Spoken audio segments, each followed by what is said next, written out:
It's still fun.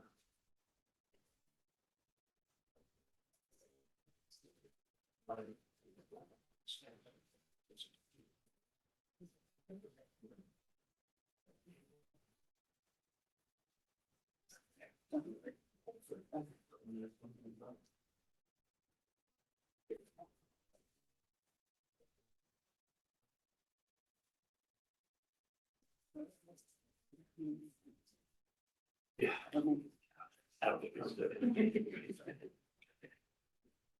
That's fun.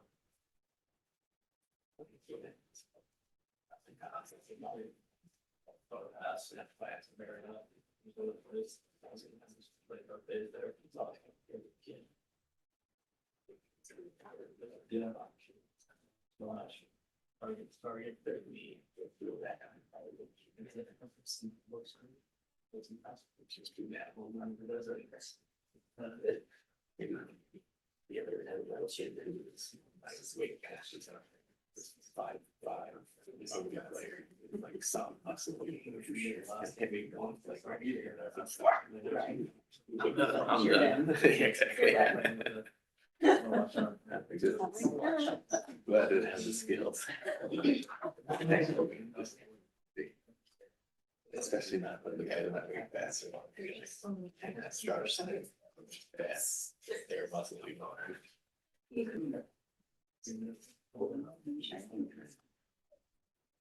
this. Something you have probably like next to brush. All those having no.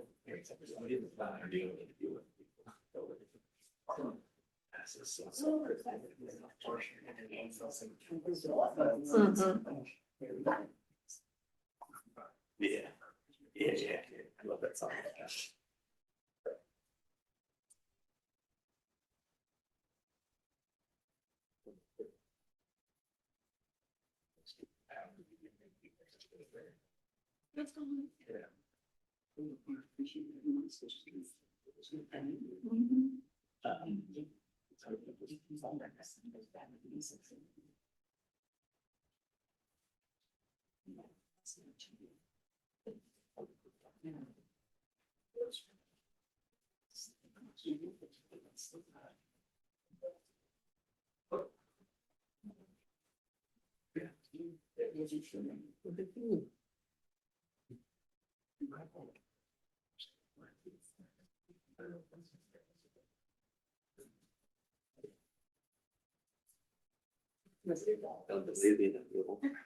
Do that or what? No, he said not.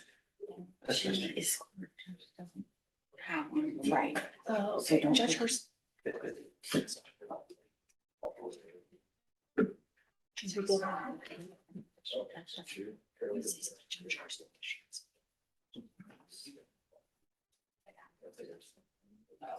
Oh, that.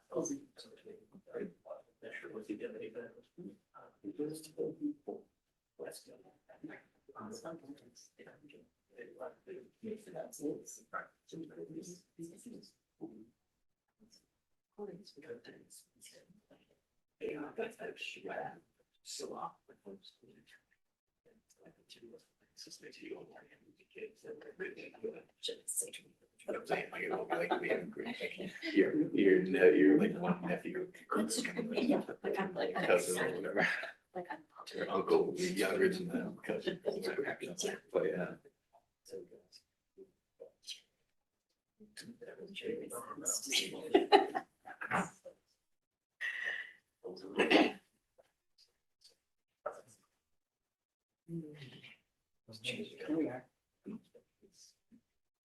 Thing.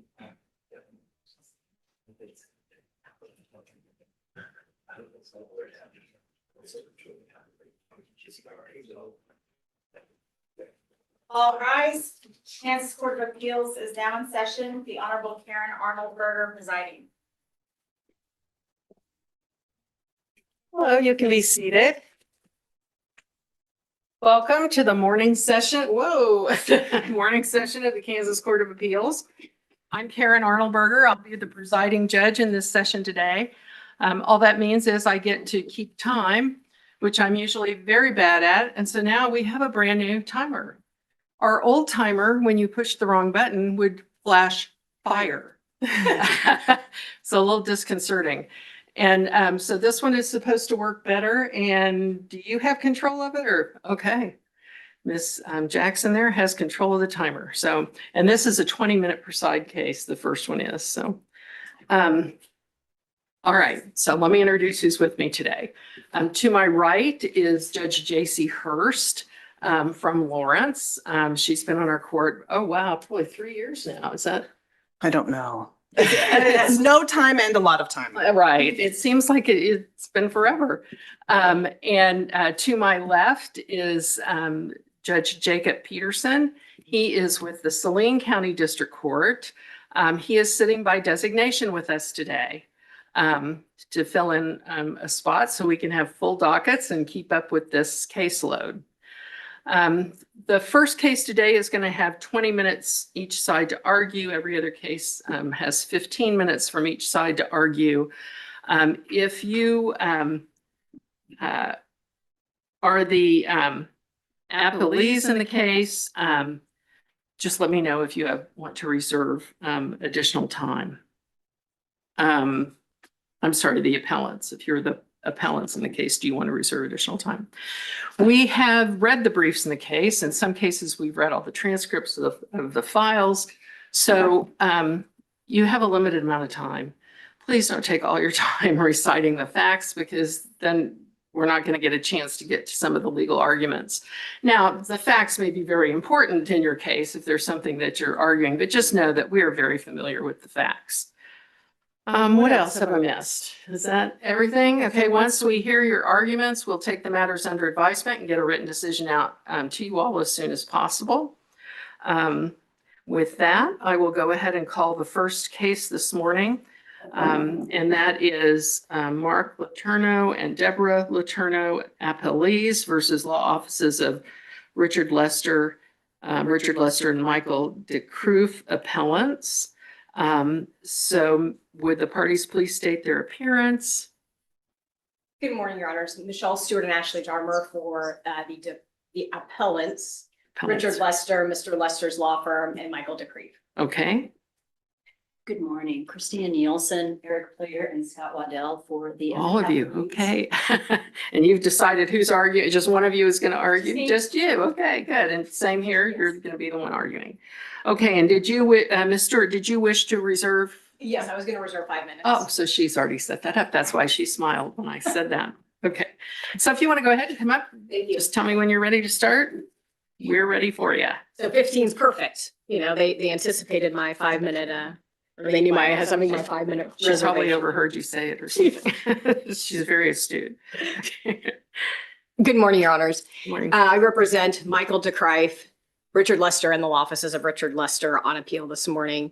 There are multiple issues, as the court is well aware, discussed in our brief, and I'd like to focus my argument on what I believe the most salient and most important issue, and that is the district court's failure to follow both Kansas statute and Kansas precedent from both the Supreme Court and this court in allowing the plaintiffs to submit their legal malpractice case to the jury based on inadmissible and legally insufficient evidence. Right. And the only count or charge or whatever remaining in this case is the negligence claim. Correct. Correct. Everything else went away. Correct. It was simply presented to the court or to the jury on the legal malpractice Okay. case. All right. And in presenting that case to the jury, the error was in allowing plaintiff to skip the step of proving their case within a case through admissible evidence. There was no evidence presented to the jury about the negligence or fault in the underlying case. Now, what about the question, the appellees talk about merit, Yes. and there's the admission during examination about whether or not the claim was meritorious or not. I mean, to a certain extent, that seems to go to the underlying claim if the legal malpractice claims have merit. So how far does that go? So again, thank you for your question, because the admissions, two arguments. First, I don't believe that they were actually admissions. One was asked of Mr. Lester whether the plaintiffs in the case had a valid legal malpractice case against he and his firm. But more to the heart of your point, admissions of a lawyer that a case had merit or that it was, I thought it was a good case to file, those don't meet what the plaintiff bears the burden of, and that is proving the validity of the case. That doesn't prove duty, breach, and as this court has decided in Power of Control Devices, a lawyer's statements about the belief in the validity of their case or that they had a great case and that they were going to definitely win, those admissions cannot be used against a lawyer then in a legal malpractice case, because it would really obviate the a lawyer's ability to advocate for their client. Because if you say you had a good case, maybe you're admitting that if something was messed up, that case, I've just admitted a legal malpractice case, or I missed the burden.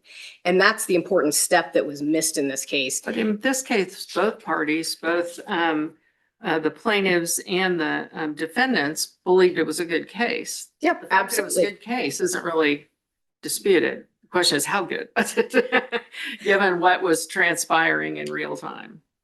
And absolutely correct, Your Honor. And the key was you can believe you have a good case, but in a legal malpractice case, in addition to proving the elements of legal malpractice, a plaintiff is required to prove that they had a good case. Just believing it is not enough. And in this, So how would that work? Would he then, would the defense then put on each expert's written testimony? Would they have to recall, would they have to call witnesses and how would you envision that happening if it were done properly, in your opinion? so based on the reading of canon and power control devices out of this court, the underlying case has to be proven, the validity, through the same evidence it would have been proven in the underlying case. In this case, the underlying, there was no dispute that experts were needed. You needed an engineering expert to testify about the engineering principles that were involved in the construction work that was being done. You needed a medical doctor to talk about diagnosis and to provide support for a life care planner to then say, And there were written expert opinions There were. on both sides. And so would that have been sufficient? Just say, here were the experts' opinions. This is what would be presented. This is what would have been presented at trial? absolutely not, Your Honor, because that evidence wouldn't have been admissible in the underlying case. Because that's what the Kansas precedent has told us, is that you have to prove your case, the validity of it, through admissible evidence in the underlying. And in the underlying case, you can't just say, here's an expert report. So It would be hearsay. let's talk about the underlying case, the underlying negligence case.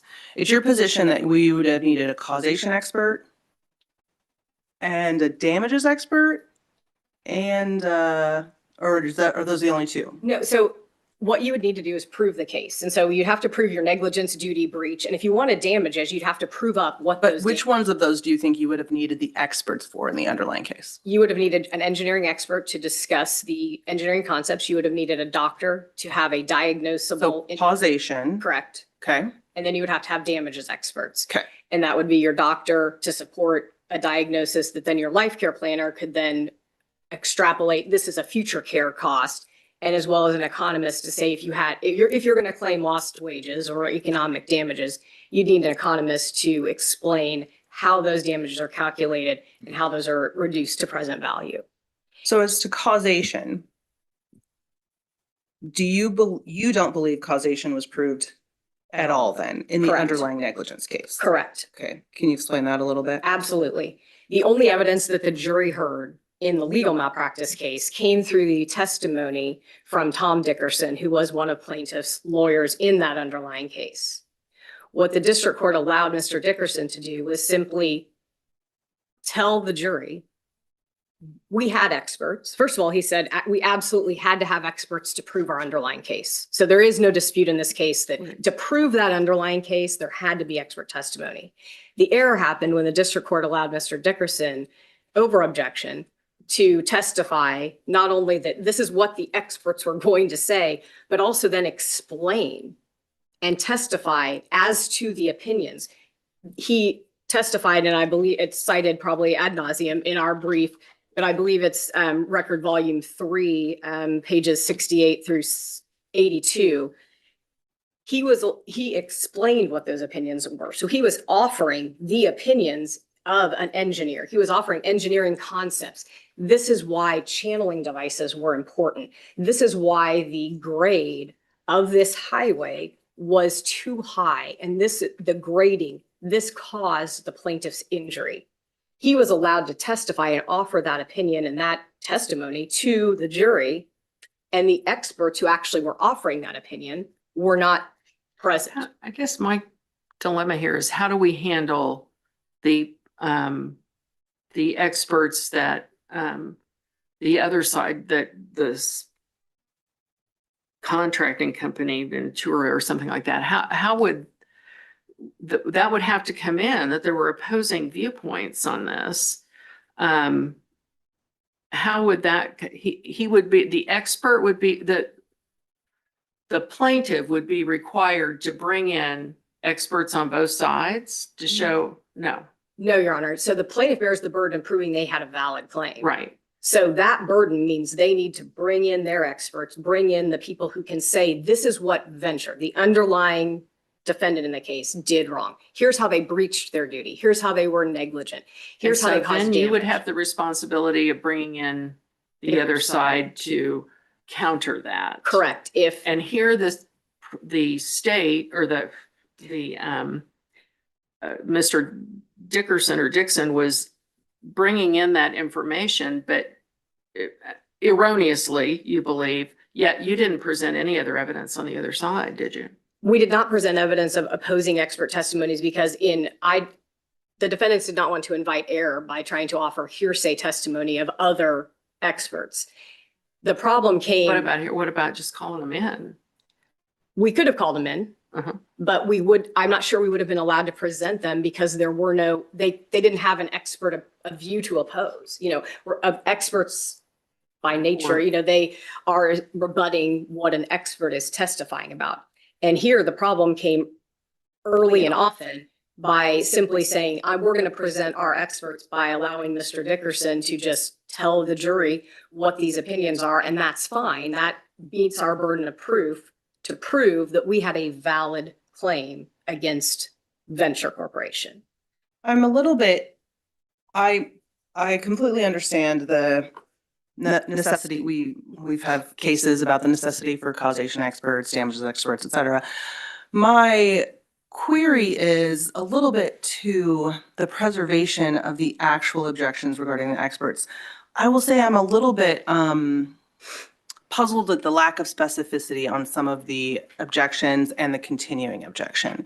So what objections do you think are preserved, and do you think they're sufficient regarding the admissions of the attorney testifying as an expert? Yeah, absolutely, Your Honor. And I think that the objections were both made from the rooftops and were also made often and were preserved. And specifically, it was objected to at the in limine stage. Right, Then but we during know- trial. Yeah, during trial, and I would direct the court to the record, page 68 through 71, where there was a lengthy discussion with Judge Alvey at the bench about the objection to Mr. Dickerson offering this testimony. And we reiterated our argument, incorporated our arguments that were discussed at length in the in limine ruling, as well as argued that Mr. Dickerson was offering opinions outside of the area of his expertise as a lawyer. He's not an engineer or a doctor or a life care planner or an economist.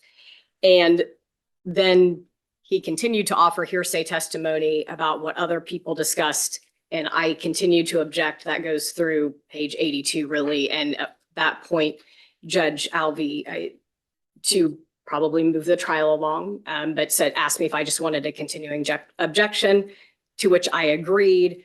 And I then persisted on objecting to his hearsay testimony and offering opinions outside of his expertise. Do you think the continuing objection encompassed everything that you had written in the motion in limine, or do you think the continuing objection was just to outside of expertise? My belief was it as a continuing objection to what was discussed in the bench conference, because the continuing objection came after that, which would incorporate the in limine. But regardless, if it incorporated all the in limine, the contemporaneous objection made at trial were sufficient to preserve this error, both based on inadmissible hearsay testimony and offering testimony outside of Mr. Dickerson's qualifications. And the reason this is such an important issue, and the reason it requires reversal and entry of judgment as a matter of law on behalf of the defendants, is because there was no submissible case made to the jury about any of the underlying negligence. So you missed the step, a step that both the Supreme Court and this court in Canaan and in power control devices have made it clear. If you're a legal malpractice plaintiff, you must prove the validity of your case. And it's not enough to just call your lawyer up and say, well, we designated him as an expert, so he can testify about whatever he wants to testify. And it's not good enough to just simply say, well, our lawyer thought we had a good case. That doesn't meet the burden. Now, I want to circle back to the merit point, because I'm looking at the transcript, and the question was, Mr. Lester, as you sit here in front of this jury, do you believe my client's claims in this litigation against both you and your law firm have merit? I believe that they have. It's just in excess of money. And as I read that, encapsulated within that question is both an admission as to, hey, the malpractice claims against the lawyer, and necessarily about the underlying claim. So I understand your point that they didn't present expert testimony, and maybe it wasn't sufficiently specific or on the underlying claim. But that, to me, that question and answer seems to encompass both the malpractice and the underlying claim there, because in order to have a meritorious claim of malpractice, you have to prove the underlying. So how do you push back against that? Well, I direct the court to power control devices. It's it's stated, and I've got a well-worn copy Okay. that I, Okay. as the court may have read from the record, I mean, was he qualified as an expert to say that there was a no. legitimate claim in the underlying negligence action? No, and that none of the lawyers were. You can say, again, you have to meet your ethical obligation to have a valid pleading. You don't want to get a Rule 11 violation because you said something that wasn't a valid claim. But as discussed by this court in power control devices and citing other cases, statements and arguments made by counsel that they believe they had a meritorious claim are not binding admissions against a lawyer in a subsequent legal malpractice action. And the reasoning is that it would conceivably have a chilling impact on a lawyer's the impact on vigor and resulting effectiveness of the counsel's advocacy. So again, you have to prove, and also that wouldn't have been sufficient, Your Honor, for proving the underlying case as it would be at that trial. So Mr. Dickerson or Mr. Lester, Mr. DeCreef would never have been able to get up in the federal court and say in the Letourneau versus Venture and say, I think we have a good case, and then sit down. That would not have met the burden of proof. And it was uncontroverted during trial that the expert testimony was needed to prove that case against Venture. And I'm having seconds flash by. So I'm It's not saying fire. I know I haven't tucked and run. I have so I'm another good. question. Yes. So, Okay. Do you guys have any others? No. I have one more question, Yes. and then I'll give you a minute to finish up, and I'll give each side their additional time. So this is, I know this is the heart of your claim. Yeah. This is kind of the bread and butter of it, but you raised some other claims too. And one of them, I particularly want to understand why you're making this claim. And that is, let's see if I can find, that the PIC clearly requires itemized damages on verdict form. But you submitted a PIC that didn't have itemized damages. So why isn't that invited error? Why in the world should we consider a claim that it was instructional error when it was consistent with the instruction you had submitted? Well, first of all, the court, I think, doesn't have to get to the instructional error Right. because I think I the understand bread and that. butter is the not Expert submissible. witness. Yeah. But if you're going to get there, the defendants didn't invite the error. We submitted a verdict form that didn't have the itemized statement. The verdict form is not necessarily an instruction, Uh-huh. but the PIC instruction was not submitted, and that's the 17, I'm gonna lose my, Right, and you clearly didn't ask for it, so We did not if we submit were to it. consider it would be a clear It error would be issue. correct. But my only concern is, really, was it invited error when you didn't submit an itemized verdict form? Yes, and that's why it is clear error because the district court is obligated, because by statute, 6249A mandates itemization in a personal injury case. And again, that was the underlying claim. And so the instruction that explains itemization amounts and the verdict form, I don't believe it was invited error, Your Honor. It was simply a different verdict form was submitted by both parties, and the verdict form that defendant submitted ultimately wasn't used either. It was clear error, and the district court should have properly instructed. Okay, I'll give you a minute to just. Thank you, Your Honor. Up if you want. The salient point in this appeal, in addition to all that were raised in our briefing, and we would stand on those arguments in the briefing, is the lack of admissible evidence to submit a case to the jury. Because there was not burden of proof, and we talked about Venture, but KDOT was also a defendant, and there was no burden, there was no, absolutely zero evidence of any fault of KDOT to prove up that underlying case. And simply allowing your attorney to regurgitate expert witness testimony from the underlying case would not have been admissible in that underlying case and did not meet the burden, and the case should not have been submitted to the jury, and that requires reversal and entry of judgment as a matter of law. Thank you, Ms. Thank you. Stewart. You may proceed. May it please the court.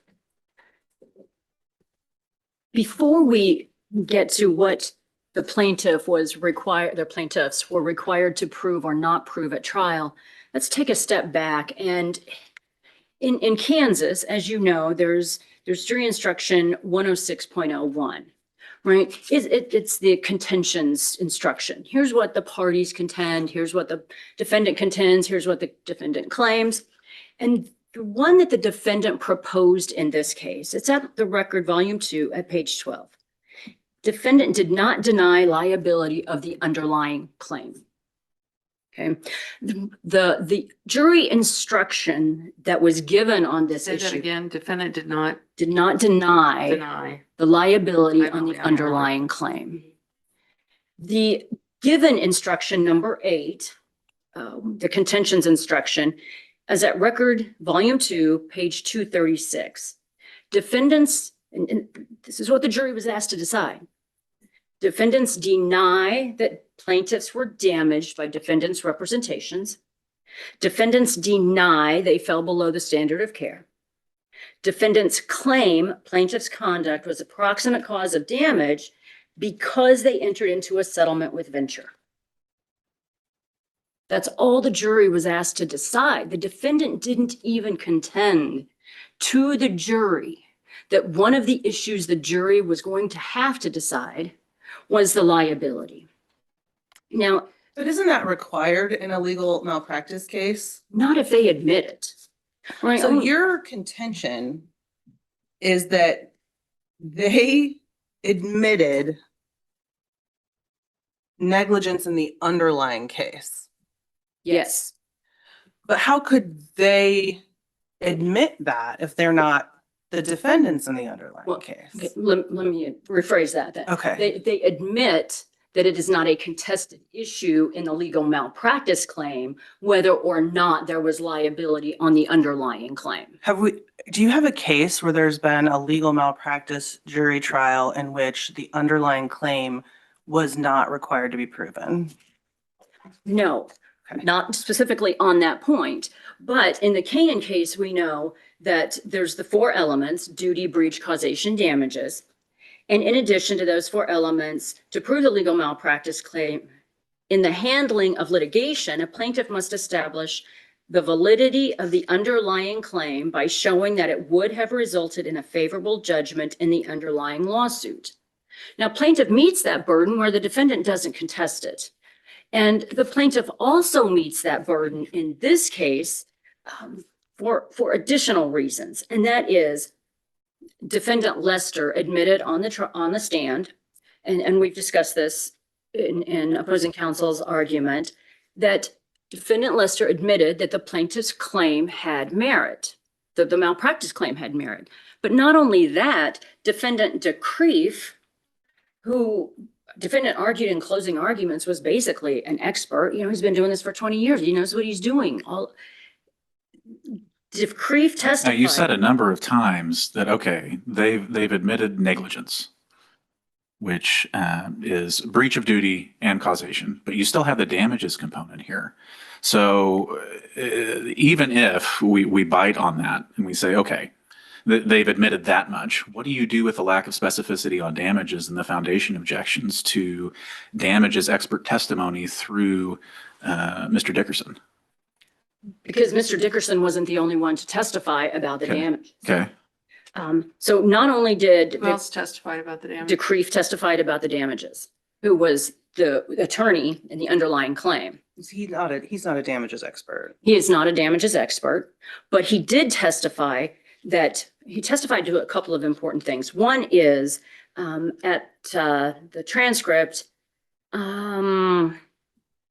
record 4, pages 126 and 129, his testimony was that the Letourneaus would be successful at trial of the underlying claim, and he still believed that at the trial of the malpractice claim. And they settled. They And got they a s- judgment. They got a settlement because of the malpractice. But I mean, we have a successful claim. We agree you have a successful claim and you recovered on it. Why doesn't that stop the whole thing? Because the value of the claim was much more, and we know the So value. you have to establish the damages. And how did you establish that your damages were more than the settlement amount? That's kind of the kicker here, isn't it? Well, in two ways. One, through DeCreef's testimony, who We testified, went from $400,000 settlement, $490,000 settlement, from an $800,000 settlement that they were willing to make when everything was looking good in the case, to a $3.2 million judgment. We got a huge leap there. So tell me how you proved that up. through DeCreef and through Dickerson. Because DeCreef testified that the experts that they hired and the amount of damages that he agreed with was the 3.2, the 3 and some change. Dickerson, So you used the damages, the hearsay report from the damages expert that was going to be used in the original trial. through Dickerson. Right. So Dickerson, who also represented the Letourneaus in the underlying case, testified, right? And he testified, yeah, this is what the damages were, the 3.2. DeCreef also, This is what we would have asked for. this is what we would have asked for. I think even Dickerson said, we never expect to get what we ask for. We can't guarantee it with 100% certainty. But we don't ask for 100% certainty in any case, So did he right? explain the basis for those, the future earnings, et cetera, He how went it was through the- calculated? He went through the damages expert report. And the law allows, the expert opinion statute now allows experts to rely on other experts. And that's what he did. And in fact, the underlying experts in this claim were relying on each other to make their opinions. So, Well, I think though that statute, and I guess I could pull it up, isn't anticipating that a lawyer expert relies on a damages expert to testify about damages. Right? It would be like a damages expert relying on another damages expert report to refute that. Is the anticipation, is what that means, right? I think the statute is written broadly enough that as long So as. I'm an expert on youth soccer. Okay, I pay a lot of money for it. Okay, I know a lot about it. And I could be designated as an expert on youth soccer, but then I could use a damages expert report to testify about damages. That's what you're saying. I guess I'm trying to say is that the damages, both Dickerson and DeCreef testified that attorneys rely on these reports as part and parcel of their practice to predict cases and to anticipate what's going to happen. So where the defendant says this and Dickerson says this, then yes, as long as the attorney reasonably relies on other experts to evaluate the case, including making predictions of success or liability on the other underlying claim, then yes, the attorney can rely on that. And that provides proof of damages. Sufficient proof of damages in this case, yes.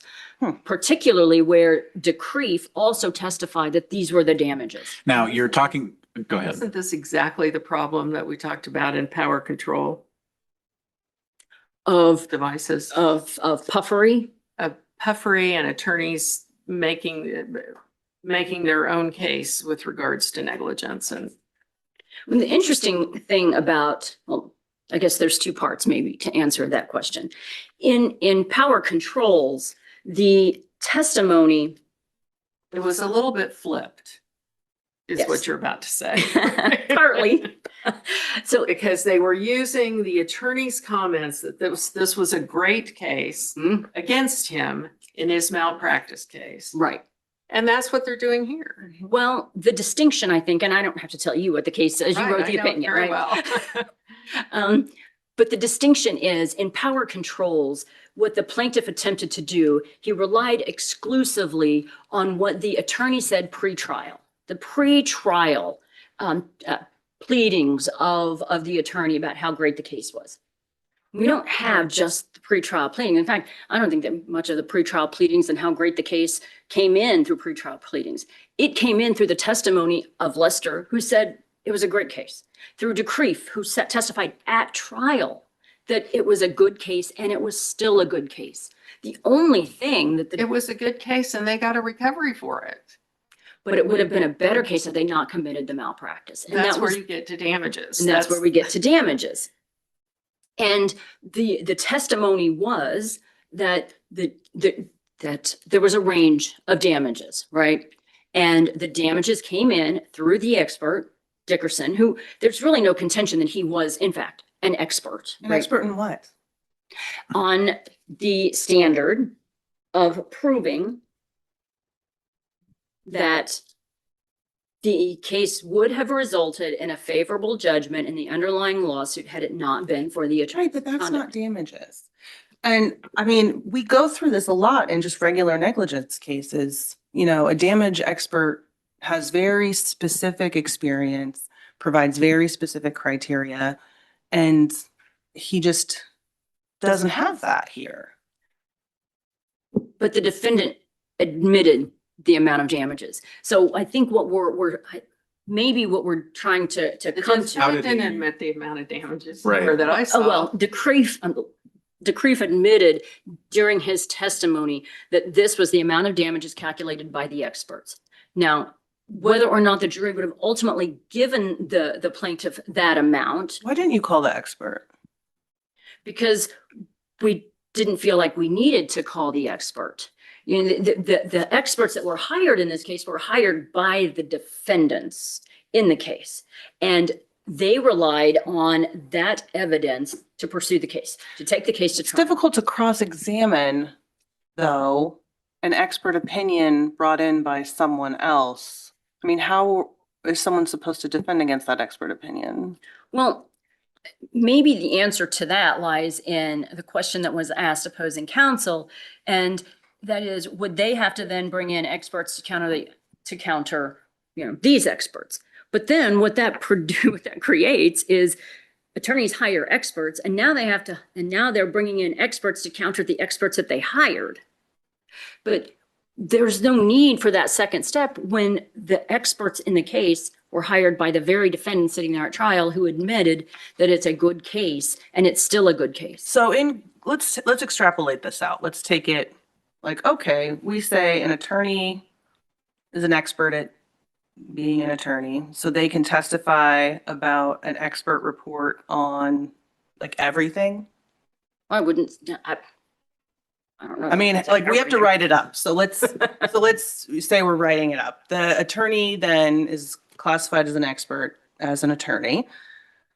And they get an expert report about damages, so they're qualified to then be an expert on damages. They would be qualified to testify as to the value of a case, in their opinion, the value of a case, which is what DeCreef did and Dickerson did. Okay, but if they're just testifying about the value of the case, I mean, it's pretty specific in PCD that you've got the case within a case. How does that value of a case valuation, which civil attorneys do all the time, how does that get to the underlying case? Because PCD goes even farther and says, well, why don't you just bifurcate it? Why don't you just have the initial case about what the underlying case was about, and then after the jury decides that, then you can move on. I mean, valuing a case is something very, very different than that underlying proof, right? Well, yes, power control does talk about either some clear demarcation or bifurcation as an option. But again, in this case, there was no contesting that Ventura would have been liable in the underlying case. And again, that goes back to this contentions instruction number 8. There was no dispute. The only dispute that the defendant brought to the jury was whether or not plaintiff was damaged by defendant's representations. In that dispute is included the dispute in the underlying action. And comparative fault and. I respectfully, I disagree Okay. that Okay, let me ask you one more question to Yes. maybe complicate this further. Is there a problem with the fact, is it I can't remember, Dickerson or Dickinson? Is there a problem that Dickerson's testimony in itself is a little self-serving? I mean, there was evidence at trial that he could have, that maybe they weren't forced to do what he believed they were forced to do at the time, that the options he gave them were options A or B. You take this settlement or we're going to lose everything at trial. Those were the options, when really he could have dismissed the case and refiled it later. There are other options that he could have asked the judge for a continuance because of expert witness issues that, he talked about carried certain risks with it. But it seems like we have an expert testifying here to legal negligence that is so closely tied into what happened. How do we get around the fact that his testimony was pretty clearly self-serving as well? to the extent it was, even if it was, which I don't necessarily agree that it was. But that goes to weight and a jury's determination of credibility. It doesn't prevent him from testifying. And one of the things I wrestled with in this case is how is what he's saying, because he's part of this enterprise, right, of lawyers representing the plaintiffs. So how is what he is saying not an admission on behalf of the enterprise? What Lester is saying, you mean? What Dickerson is saying? He's part of the enterprise, right? So how is what he's not saying an admission on behalf of this enterprise? Now, they didn't drag Dickerson in as a defendant. That nobody thinks he has any liability here. So his statement is an admission on behalf of the enterprise. And I don't want to run out of time. I still have a few minutes. But I do want to backtrack for just a moment on the damages issue, if I may. And to say that both Mark and so the damages testimony was not just limited to Dickerson and DeCreef. Mr. and Mrs. Letourneau also testified as to their damages.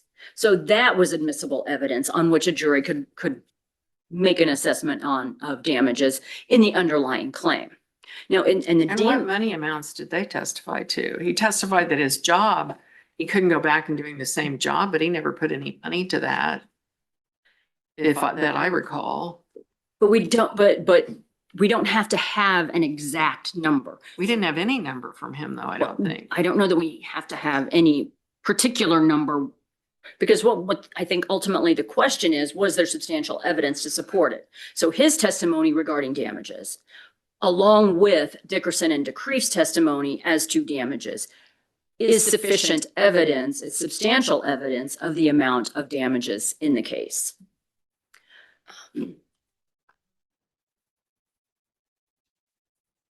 I don't know, the other arguments that the appellants make, they've admitted, or, that they're not the most salient points. So I'm not going to belabor and go through each of the various issues. But I do think it is critical to point out the distinctions between the PCD case and this case, the power controls case and this case, where there was no expert at all in the power control case. There was an admitted expert in this case. And the expert was part of the trial team in the underlying claim, who testified to the negligence that No, befell I'm that not worried case. about, I think the issue isn't the idea that there was negligence in the legal representation. I think the issue is his qualifications to testify as an expert in the underlying claim. And you're saying, I think what I'm understanding you're saying is there was no underlying claim because they admitted the breach causation. They admitted duty, breach, and causation on behalf of someone else. And I just don't know that you can do that. Can you do that? Can I admit that someone else committed negligence? And if I could just dovetail on that, to Ms. Stewart's point, I mean, she made a very good point that, well, you couldn't have called the lawyer in the underlying case, right, to testify. So I just wanted to tag onto that because that was my next question. So if you could respond to that with my additional supplement. So in a jury trial, as we all know, the attorneys are free to take an issue away from a jury and say the jury doesn't need to decide this issue because it's not contested. We're not contesting this particular issue. And here, for whatever reason, whether it's strategic or whatever reason, the defendants made a decision to not require the plaintiff to prove the liability in the underlying claim because they never denied the liability in the underlying claim. And to the extent, even if it did have to go to a jury on the underlying claim, the verdict director the defendant submitted required the jury to find and allocate fault between Ventura and Mr. Letourneau. The jury did that, and they did that based on the testimony of DeCreef and Dickerson, and the testimony that came in through both of those witnesses about the competing underlying experts. Here's what our hired experts said, and here's what the defendant's hired experts said, according to DeCreef. He testified, this is what the defendant's experts said. So the jury did have some basis to make that allocation if they needed to, which according to the verdict director, it was on the verdict director at defendant's request. So they did make that allocation, even though they didn't have to, because the defendant removed that issue. Just like a jury doesn't need to decide a breach if the defendant admits we breached.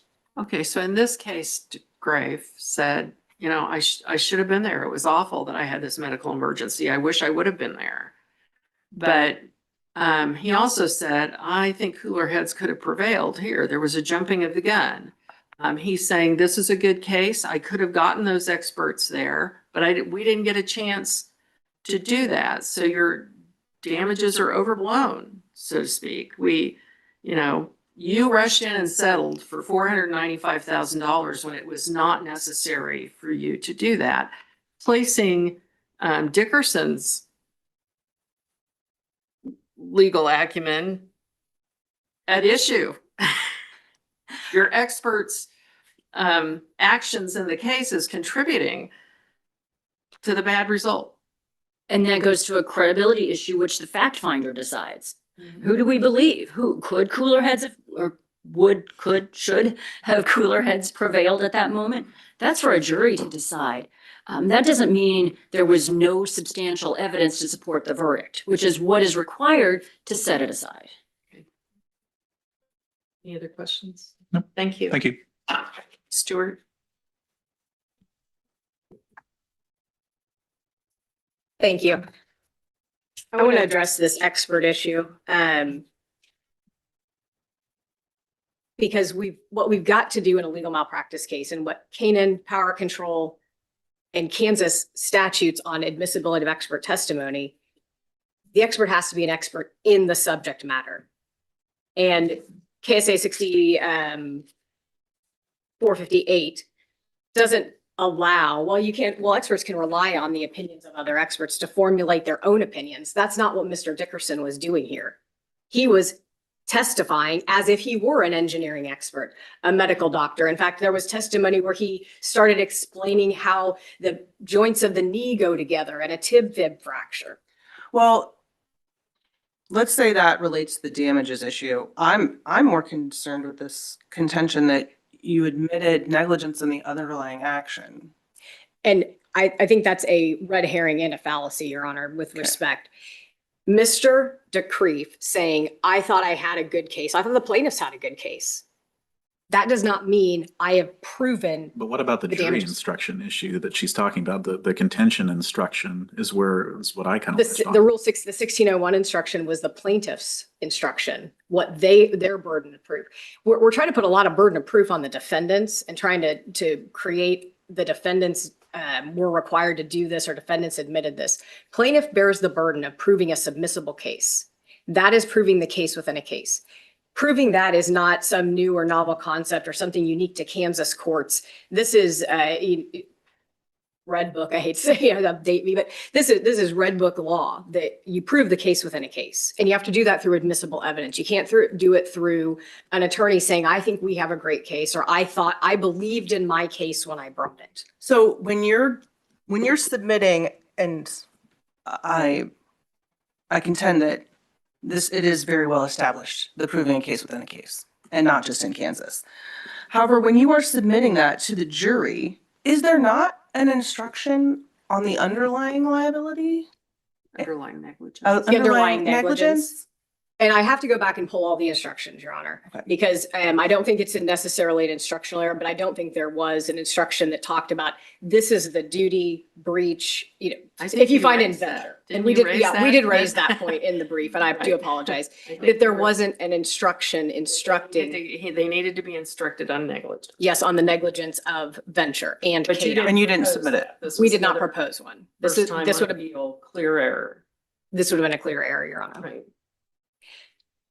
But the error came way before the instruction conference. right. I understand what you're. Yes, again, Mr. Dickerson, this case is exactly like power control devices, and it's not in opposite. Just because the plaintiffs here designated Mr. Dickerson as an expert doesn't relieve them of their burden of proving their case within a case. Again, Your Honor, to your point, if I called an expert in basket weaving, I'm not going to be able to have that expert testify about engineering principles. Similarly, even Mr. Dickerson testified that, well, a life care planner can't talk about a medical diagnosis. They have to rely on the opinion of a doctor. So in that case, the doctor has to be available to testify about the diagnosis. Mr. Dickerson even admits that's the case, and that's why it was so important in this case that you have to actually prove the duty, the breach on venture. We didn't hear any evidence that KDOT, they had a valid claim against KDOT. And the idea that, well, you missed filing a 12105B notice, and that's a condition precedent to filing a claim against a governmental entity, so you're malpracticed. Again, that power control devices was a statute of limitations issue. Just because there may have been an error doesn't relieve you of the obligation to prove the underlying case.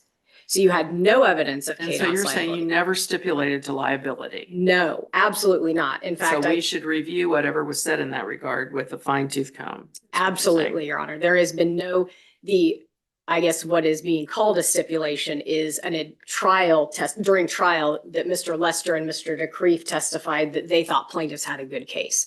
That is not a stipulation to the liability of So venture. they thought the underlying case was a good case, not that they thought the malpractice case was a good case. Well, Mr. Lester, I mean, the testimony, I think Your Honor read, the exact question was, do you believe the plaintiffs have a good case against you and your law firm? Right. So that was the exact question. So I don't think, again, we can talk about whether that encompasses an admission. But either way, both either Mr. Lester or Mr. DeCreef saying, yeah, I thought that the plaintiffs in the underlying case had a good case. That is not, one, it's not admissible in the underlying case, and it doesn't prove the validity of a claim against either Venture or KDOT.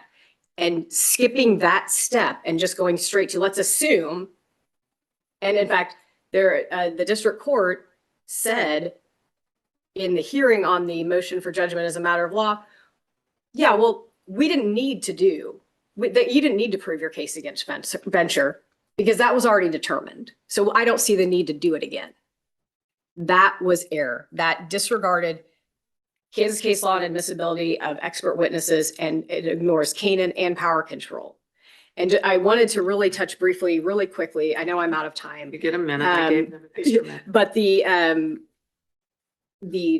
damage amount, first of all, I'd encourage the court to go back and look at the record because nobody ever asked for $3.5 million, not even in closing argument. Mr. Dickerson, I believe, testified he would have asked for 2 million and some change down to the penny, and of course guaranteed he would get the result. But there was no evidence presented for an award over that. And not only that, there was no evidence other than Mr. Dickerson reading from the pretrial order in the underlying federal case as to what the amount of damages were. And again, there was no foundation for that. And there was no submissible case that was submitted to the jury. And that requires this court to reverse and remand with instructions to enter judgment as a matter of law in favor of the defendants. Thank you. Thank you very much. Okay, we'll take this matter under advisement. Thank you both. Very well briefed case, very well argued case. We appreciate that. And we'll get an opinion out as soon as we can. Thank you. Thank you. The next case is Scott Family Partnership versus Kansas Department of Revenue. Parties state their appearances, please. May it please the court, Vincent Cox for the appellant, Scott Family Partnership LLC. Adam King for the Kansas Department of Revenue. And did you wish to reserve any time for rebuttal? Yes, Your Honor, 2 minutes, please. 2 minutes, okay?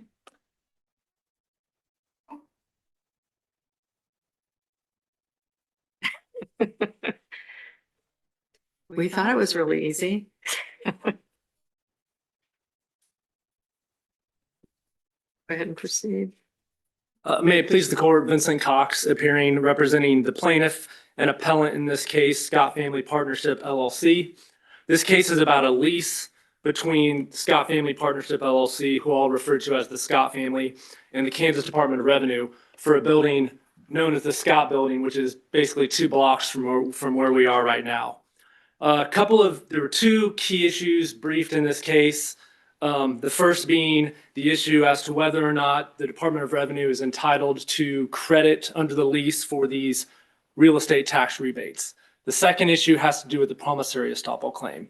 Our position is the most critical issue, and what I plan to talk about today is this tax rebate issue.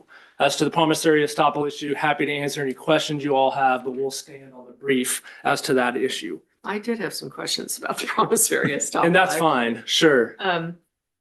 Because I was a little confused in reading through the facts of this case. There was some evidence, and let's see if I have the dates actually written down here. I don't think I do, but yeah, I do. So the proposed Third Amendment, which was the thing that was at issue here, was presented to the state in May of 2019. That's the first correct. time, okay. And then again on March 20th, and it seemed to me, I was reading some testimony that time was not really anything to do with KDOR, but was the Scott family having a dispute over what those lease provisions should read.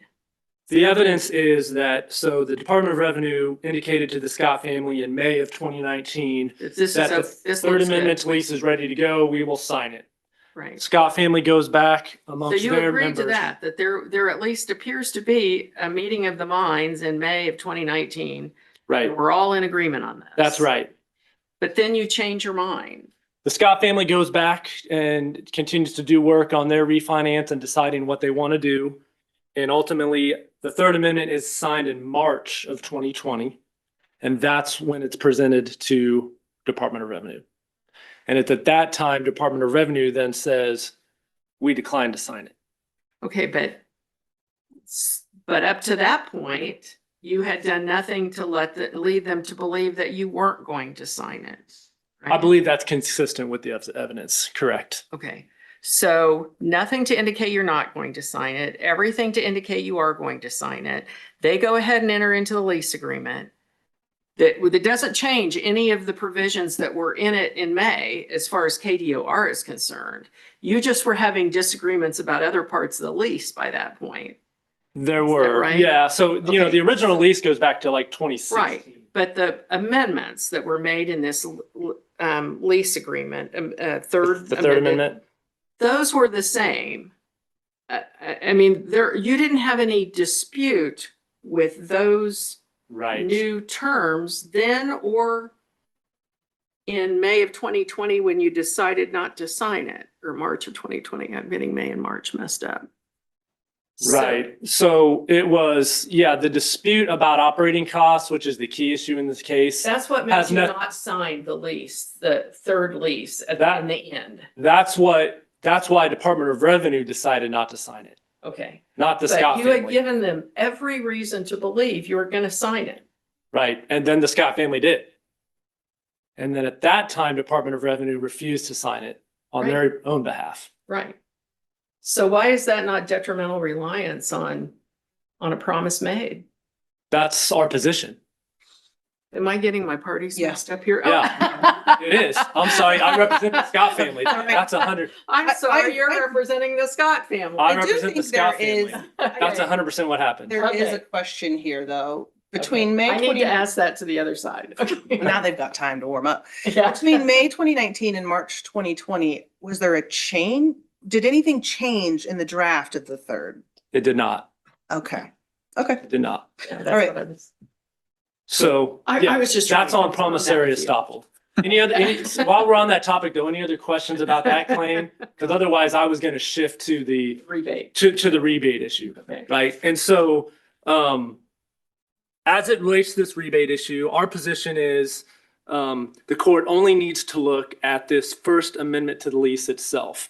The entire question can be answered within the context of that First Amendment to lease.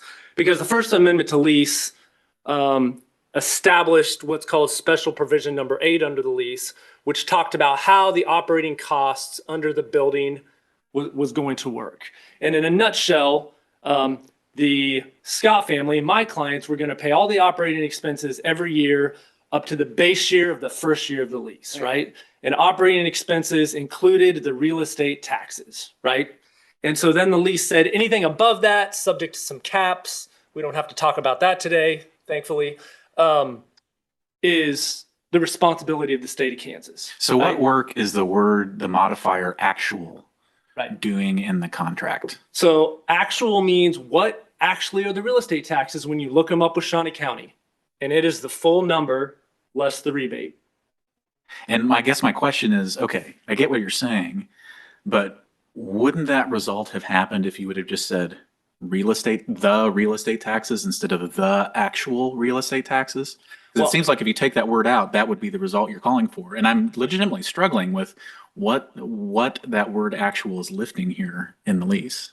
I personally believe, and if you look at the entire context, again, just within the corners of the First Amendment to lease, actual, and there's no parole evidence on any of this, fortunately or unfortunately, but actual, I think, was actually to establish our position. We're not talking about, if we just said real estate taxes, that could include credit for the rebate. because the actual real estate taxes on this building is the full number. And when I say look at the four corners of the lease is, the lease talks about in defining real estate taxes. Well, first it says the real estate taxes mean all ad valorem taxes adjusted after protest or litigation, if any. So it does, the definition of quote real estate taxes in the lease allows for some adjustment, but only in those two instances. They could have said credit for rebates, credit for abatements, Credits, et but cetera. it did not cover those two things. And then it goes on to talk about that the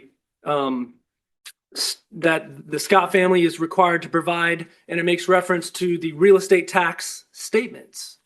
And so the real estate tax statement that is received by the Scott family every year and paid in full is for the full amount of taxes. Do they also, oh, I'm sorry, go ahead. And that's what's assessed by Shawnee County. Shawnee County Correct. is assessing those taxes. They assess them, you pay them. Right, And it's the Right. city of Topeka that gives you a rebate. Is that correct. right? That's correct.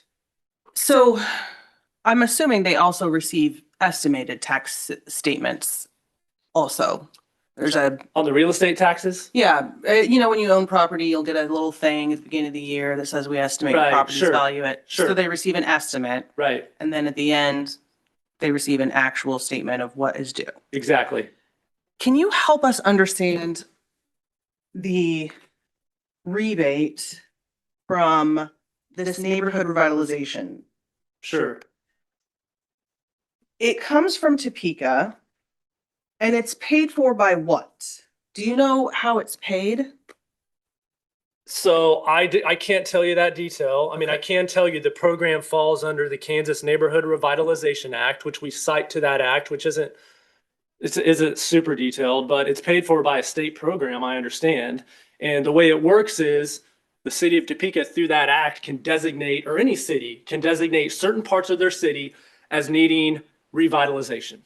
And so the purpose of the act, and this dovetails into our argument, is to encourage property owners to invest money into their properties in an area that has been officially designated as needing to be revitalized.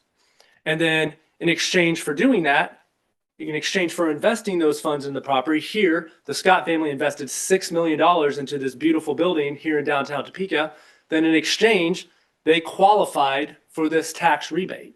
Can you, So can you address then the argument that the Scott family is going to get a windfall if they get reimbursed for the operating costs, including all of the taxes, and they get to get this rebate? Well, I guess it does include all the taxes, Right. right? it's not a windfall for a couple of reasons. I mean, number one, the property owner invested the money, took out a bank loan and paid for these improvements to the building in order to qualify. So that's number one. Number two is by the Scott family doing so and then getting credit for this rebate, the Department of Revenue actually gets a building at a better lease rate because, of course, when the Scott family decided to do this whole project, they planned to have the rebate. And by the way, the rebate was no secret when this lease was entered into. And so the Department of Revenue already gets the benefit of having a building at a lesser rent rate with a better condition. So there is, I believe the state of Kansas would get the windfall if they both get a credit for the rebate and the building in itself, based upon the Scott family could only afford to do this project and give the state of Kansas the rent they got because of the rebate. And the rebate's so critical here because it's a more than $200,000 swing in what the Department of Revenue owes to the Scott family on this building. If we go with the contention that, there are no extraneous words in contracts, every word in a contract has to mean something. And we have this word actual here in front of real estate taxes. But it's not defined. The definition of real estate taxes actually does include some adjustments, but it doesn't mention rebates or discounts. Does that make it ambiguous? And what happens if it is? I don't think it makes it ambiguous. I believe the term actual is actually a clarifying word that clarifies our position on what it means. Yeah, but somebody else thinks it means something else. Understood. So does that make it So, ambiguous? yeah, I mean, if it's ambiguous, we have to look at parole evidence, and there's none presented here by the state of Kansas supporting their position. Other than, I mean, the parole evidence we do have is what we've already talked about, which is how how the building qualified for the program, how the taxes are billed, how the taxes are paid. So I don't want to leave you without time to summarize, but I do have one additional question on the nature of that operating cost section. I mean, in your mind, what is the point of the operating costs special provision number 8? What is it designed to do between the parties, just as an overall section? The point of it is to a benefit to the state of Kansas by not requiring them to pay operating costs for the building up to that base year. Right. And making the state of Kansas only responsible for any increases. And I beyond that. get how it works. Right. But and maybe I'm just hiding the ball here. I mean, when I read something that says special provision number 8 operating costs, that seems like a section that's meant to defray expenses that the lessor is going to have. And so I guess my concern is with your position is, look, if you get a rebate, then it seems like the expenses that the lessor is putting out is being reduced. So the idea that they would get money back for things that they've already been reimbursed for seems to run counter to any kind of an operating costs section in a lease. So how do you respond to that?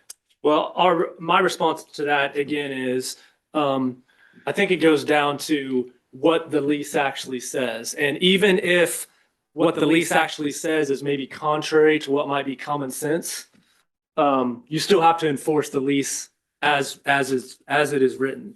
And I can't remember off the top of my head, the one case that I cited to that I thought was helpful, while we don't really have any cases directly on point, is that Wichita Properties case, which really basically talked about, hey, the lease said something that seemed contrary to common sense. There it was, the tenant was required to pay for some things before they even occupied the building.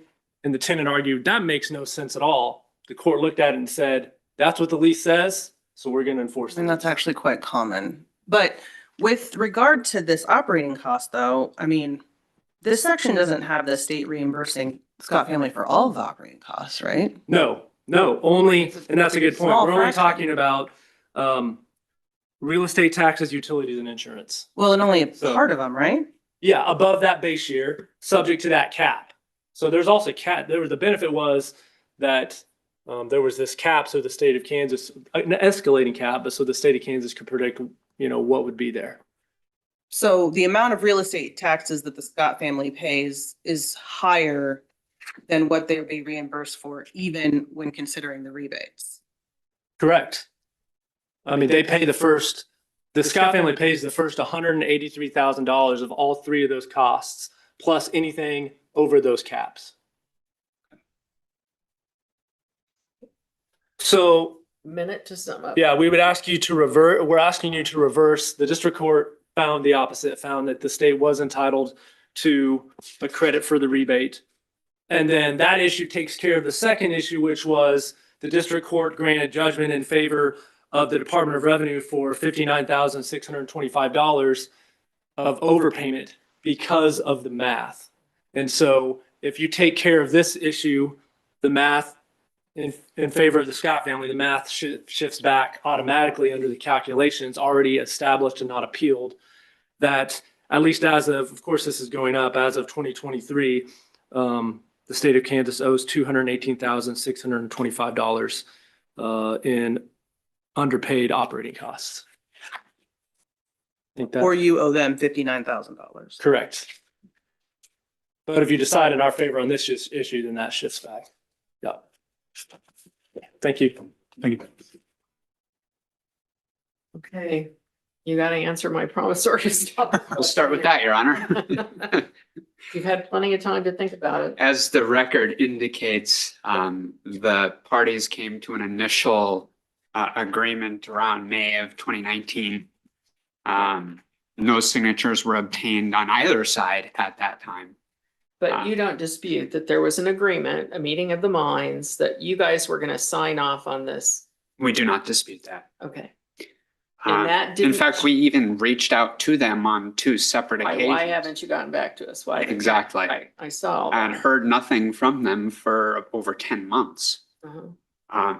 By the time that we received a signed copy with no comment or explanation from the Scott family, we were already in the middle of a dispute with them over the contract, which changed the department's position because of So a change. Position, but did your position change on the terms in the third amendment? Lease conditions that had already been, or were you holding that over their head because you disagreed on these other issues? It seems like that's what was happening. At You that were holding time, over their head a signature to the third lease because you disagreed with them on the rebate thing. legal staff at the Department of Revenue was uncertain about the consequences of signing that in the midst of the While you're ongoing still dispute. disputing the other. And so There's our a position at dispute the, that you agreed to the terms of the third lease amendment, and they had every reason to believe you were gonna sign off on that. And they entered into the deal with the bank. And then after they entered the deal with the bank, entered the loan, or no, I'm sorry, they couldn't enter when they went to you, they couldn't enter the loan because you wouldn't sign off then. So they couldn't get their loan. that's correct. Okay, sorry.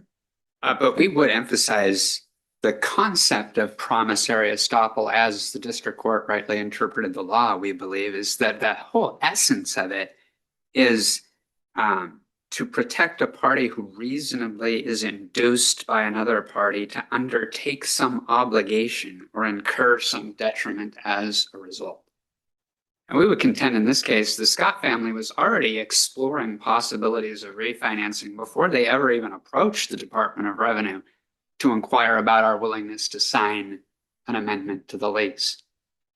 After the Department of Revenue said, sure, these are terms that we would be agreeable to signing an amendment to the lease on, months go by where the Scott family is not changing its position on reliance of the Department of Revenue. The district court rightly points out that at worst in this situation, the Scott family lost out on an opportunity to do something, but they weren't put in a worse state because of their reliance on a representation from the department.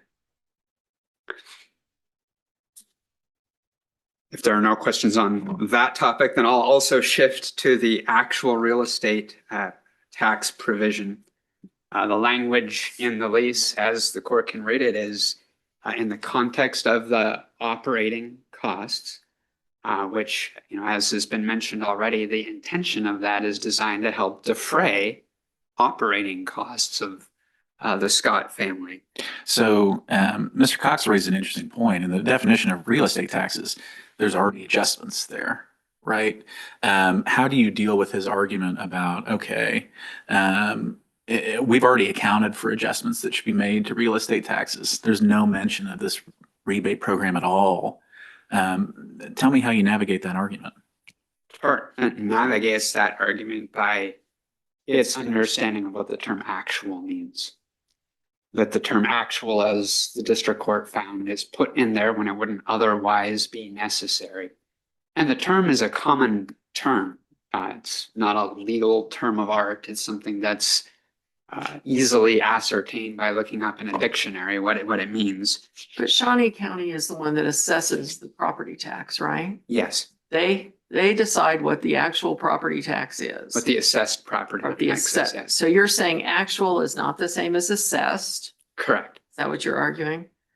Actual is the amount that is paid But if they- Ultimately, net, in other words, is the department's position. That's the department's position. Mhm. but here in the definition of real estate taxes, it says adjusted after protest or litigation, if any.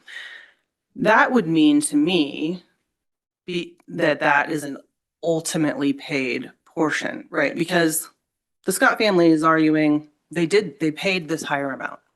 They did. They paid it. So that was the actual taxes because they paid it. That is their position, yes. Okay. And then the later rebate would be an adjustment similar to a protest or a litigation adjustment, would it not? No, in fact, the term rebate itself is a return or a part of a payment. That's what a rebate is. You're getting back what you had ultimately, or what you had initially paid. Well, so would an adjustment after protest. They would be getting returned back from you, from the Department of Revenue, right? If they paid the taxes and then they protested, the Department of Revenue would have to pay back the protested amount if they won. And the department would pay the full assessed amount after that protest had been settled. Yes. So Now, but in that case, that would still be the amount that was finally paid. They protest, they paid under protest, they win. The department is still paying the Scott family what they ultimately end up paying in property tax, real estate tax. Was the department not aware of this rebate provision when it entered into the contract? Or are you claiming you weren't aware of it? Because as Mr. Cox has stated, this rebate program wasn't a secret to anybody. The existence of the rebate program is, a matter of law and common record with the city of Topeka. Right. Whether the Department of Revenue particularly was aware that the Scott family planned to enter into it is a factual issue outside of the record. Mhm. So can when tell- the Scott sorry. family applies for this neighborhood revitalization rebate program and they get the money back, who pays it to them? I believe the payment is issued by the Shawnee County Treasurer. Where the funds actually come from, I'm not qualified to tell you. Okay, so the Shawnee County Treasurer, so do the funds come from the amount provided to the Department of Revenue?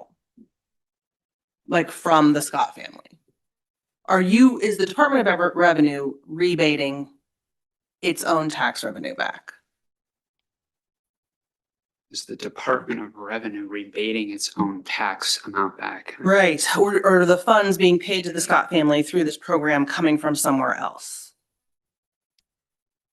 Yeah, the check is cut by the Shawnee County Treasurer's Department. How that fund is funded, whether it's from a state fund that's put into something or a county fund, I'm not aware. Okay, okay.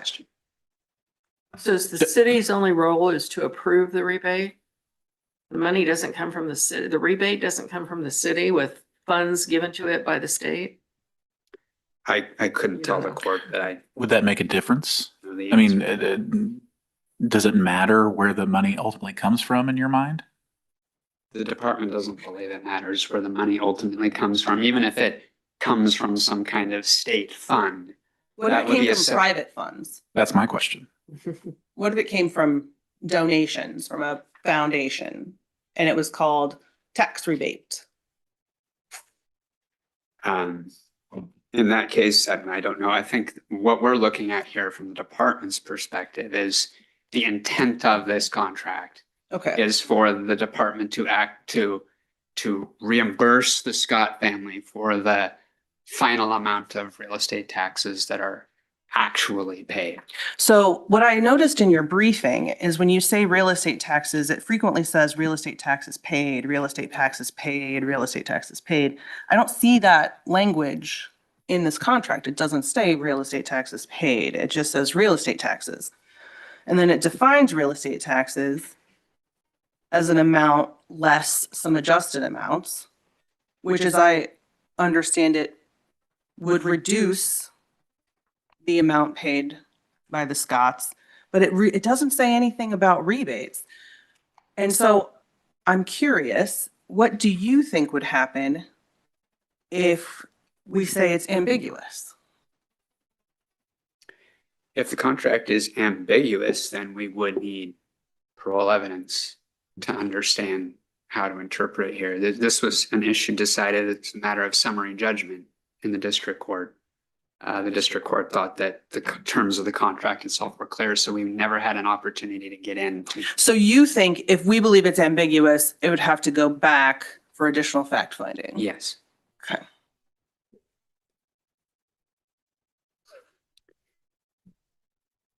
But we do believe that the concept that's at play here from the contract, when you look at the operating cost clause separate from the rest of the lease, is that the intention is to defray costs. We're obviously not It does interested in- defray costs, though. I mean, you're not paying the entire tax amount. And also, there's no evidence that you're actually paying the rebate back either from your own money. So there's no cost that's not being defrayed. If, I'm not sure what the court means by, what your honor means by paying the rebate back.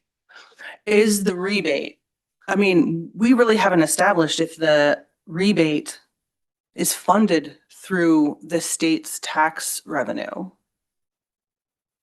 Okay. The statute seems to appear that it can be funded from lots of things. So if it's Sure. funded from private money, Mhm.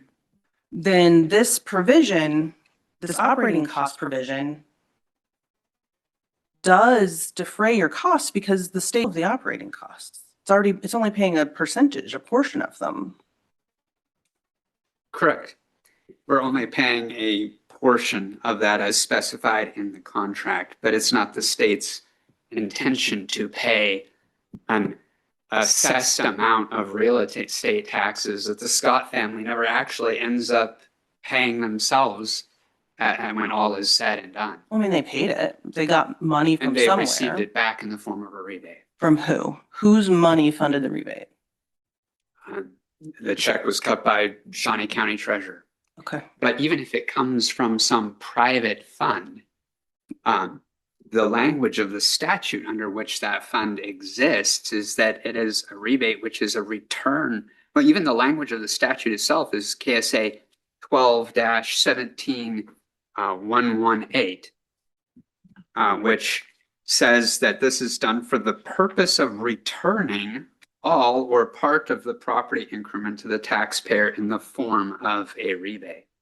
So the purpose of doing this, according to the statute, is returning the added property tax that they pay through the improvement of the property. And this becomes relevant only if we determine that the word actual also includes words like rebate. Does it include credits? Does it include discounts? I mean, here it doesn't list any of those things, but I'm just curious, like what does the word actual mean? It means after how many years, is there a limit on the number of years? Like when the lease ends, would there be a true up if they get money back like 5 years later? I don't have an answer to that question. They're required to provide documentation to the department every year when they invoice us for these operating costs. And they did, right? Of like the amount they actually paid. Correct. Okay. So we haven't got to the point where we've even considered when this lease ends, because that's years down the road at this point still. What's your response to Mr. Cox's point that because this whole thing was planned for them to get a rebate, to make it financially feasible for them to enter this agreement, and that you're getting a lower lease rate because of it? We'd say those are facts, not in evidence before this court. That this was decided as a matter of law That's not interpreting in the the record contract. anyway. Mhm. Okay. Unless the court has any further questions, we'll rest there. Thank you. Thank you. I'm sorry I keep leaning back, folks. My back is killing me. That's the only position that feels comfortable. Not trying to relax at Problem. No problem. Just very, very briefly, the one, just want to address where it talks about in the definition of real estate taxes and saying where they can be adjusted after protest or litigation. I think the critical thing to note about that too is there we're talking about a real estate tax protest where at the end of that protest, the actual real estate value gets lowered, right? So the actual value changes. Now, hold on. So you use the word actual. to describe what's happening within the definition of real estate taxes. Right. And then you tack on another modifier of actual in the lease itself. So I'm struggling. I mean, you're kind of stacking it on top of each other. Well, I'm just That saying argument? actual means what is the value on the books, or what is the taxes on the books for the property? Okay, I must have misinterpreted what you said Yeah. because I thought you were describing the definition of real estate taxes by using the modifier actual. I was just saying, if Okay. you talk about the definition of real estate taxes includes these adjustments for protest. If you protest your real estate taxes, you say they're saying you're taxed for 2 million and they Right. reduce it to 1.5, the actual real estate taxes then become 1.5. Okay, It's not like a credit or a rebate. okay. And if they wanted credit for rebates, they could have either said so directly, or like you said, rather than the word actual, they should have said the net real estate taxes. The net real estate taxes would have encompassed rebates, credits, those sorts of things. So unless you all have any further questions, that's all I have. Thank you. Thank you. And thank you both. Very good briefing, very good argument. We appreciate your attention to this matter and we will get you an opinion as soon as we can. Thank you. Are you guys ready to keep going or do you want to take a break? I can probably make it. Make it? Sure. Yeah, I'm good. We usually plow ahead here. Okay, that's fine. Yeah. State versus Carter.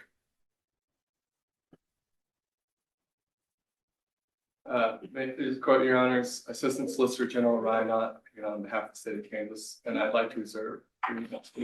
How much? 3 minutes. 3 minutes, okay? Chris Biggs, Mhm. private counsel, Knopp and Biggs, Manhattan, Kansas, appointed bids appointment to do this appeal. Thank you. Berry County appearing on behalf of Danielle Carter, the defendant appellee. Got it.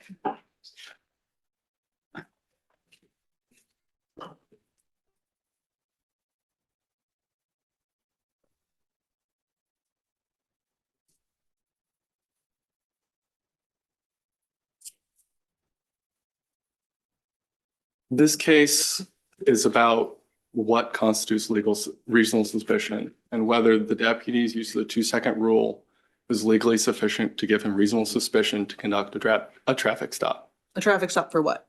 Unsafe lane change. Now, I do want to note at the outset that Mr. Carter, he makes much in his brief and before the district court of this being a pretextual stop.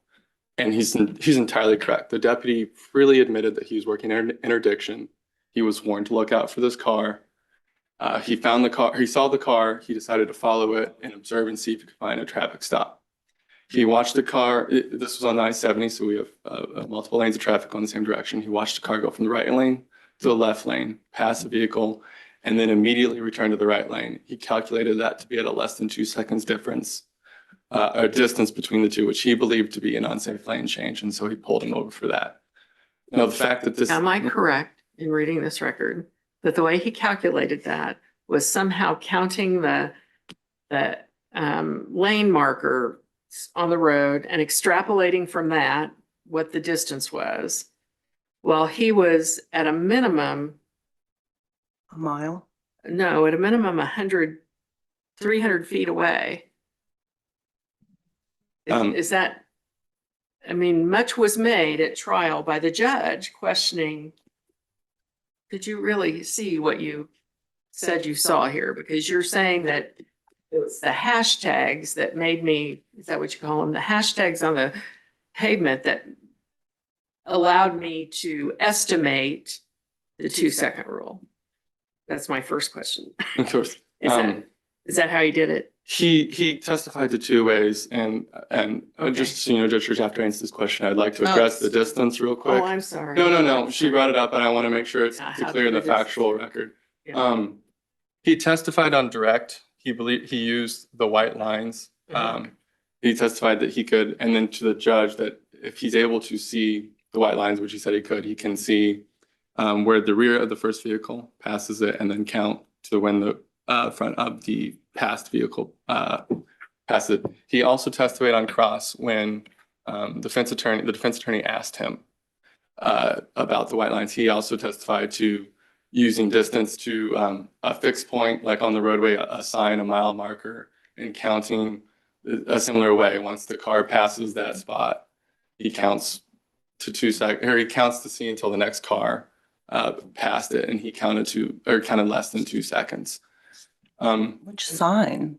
And I He looked at the didn't- video, it's difficult to see a sign. My eyes maybe not as I good as. understand. He did not testify as to what specific sign, and just really briefly on the distance, it's not a mile away. Okay. The defendant talks about it being a mile away.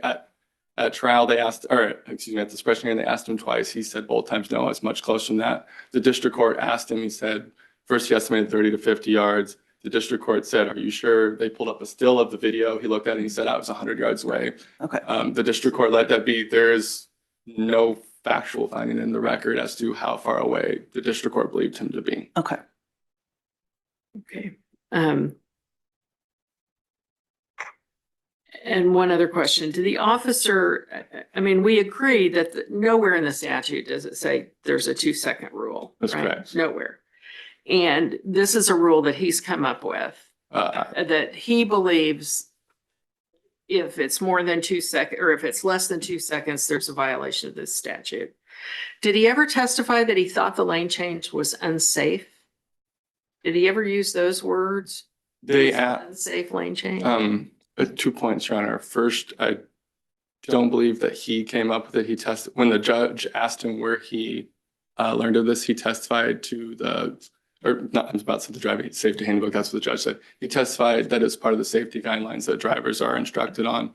But But second. it's not in the statute. It is not in the statute. No, it's not in the statute. There's no contention of The that. statute says you can't make an unsafe lane change. The statute, so there is a bit, I think, of a confusion of what statutes should Okay. apply. In that the judge cited to KSA 815-16A and 815-18, which are passing statutes. Okay. The state in its response to the suppression motion and now believes the correct statute is 815-22, which is the lane change statute. But as to applying the 2-second rule, the state doesn't. 815-20. 815-22A. As to applying the 2-second Yes, rule, the right. state doesn't believe that it matters because those statutes all say something similar.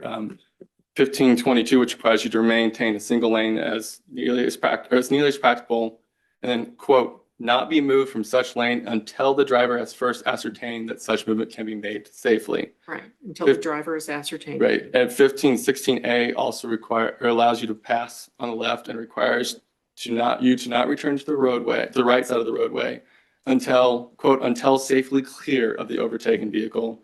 And then 15-18 allows you to pass on the left when you have oncoming traffic and return, quote, as soon as practical. So the So- issue is safety. The issue is safety. The issue is safety in all of these. And I think that's an important thing to note because the district court in its ruling stated that if Carter had been following another vehicle, then the deputy might have had reasonable suspicion to pull him over for following too closely because the 2-second rule would apply there while the district court believed it doesn't apply here.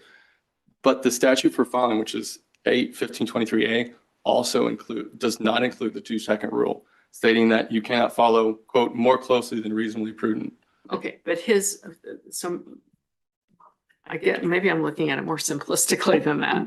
The officer testified that the reason he stopped him was because he violated there was less than 2 seconds difference between he and the car in front of him when he made the lane change. That's why he pulled him The over. officer testified he pulled him over for making an unsafe lane change. He explained the reason why he determined that was because there was a less than 2 seconds difference in between the two vehicles. So my concern here is that this is somehow establishing that less than 2 seconds then is a per se reason to find an unsafe lane change. And in looking through the unsafe lane change cases, I'm not finding anything that would have us believe that that is a per se unsafe lane change. The state's not asking for a per se rule. The state's arguing that the 2-second rule can be used to constitute reasonable. But if it's the only thing, if it's the only, test, is that? no, if it's the only factor that the officer is relying on, then that becomes a per se rule.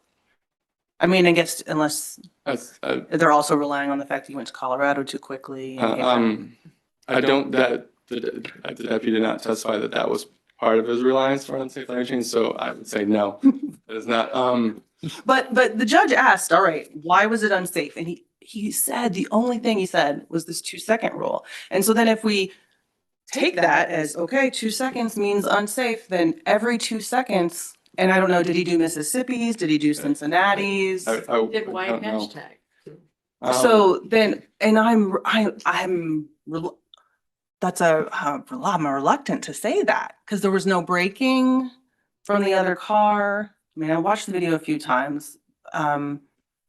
There was no swerving, there was no, so how would it not become a per se rule? I have 3 points very Okay. quickly. One, I don't believe that braking is evidence that it's not an unsafe lane change. There's a 10th Circuit case, Velasquez, where the court noted that he didn't brake, but they didn't. Yeah, but there was other stuff. There was other stuff, that is correct, but it in itself does not negate. Absolutely, no, reasonable I'm not suspicion. saying, but right now we only have one thing. And I know of no court rule in a court case when it comes to reasonable suspicion that says, well, if you only have one factor, then it can't constitute reasonable suspicion. Yes, in this case, he testified. If you only have one factor that's not supported by the statute. I disagree that it's not supported by the statute. The statute requires it to be done safely. He used the 2-second rule to determine, he testified to observing that the driver got into the left lane, passed the car, and almost immediately returned right in front of the passed car. He calculated less than 2 seconds, and that's what he determined he determined as unsafe because of the immediate return. He used the 2-second rule as the foundation of that, yes. But I would disagree that is problematic.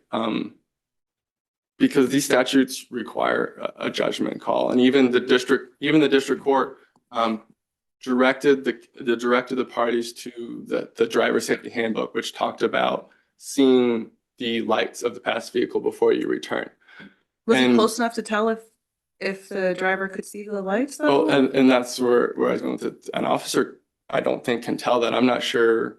I guess I haven't paid too close attention when I'm driving, but I've never seen a car pass in front and then get back in another car. And I bet he can see the lights. You can tell if they pass really close to or if they get back in lane really close to somebody or really far away.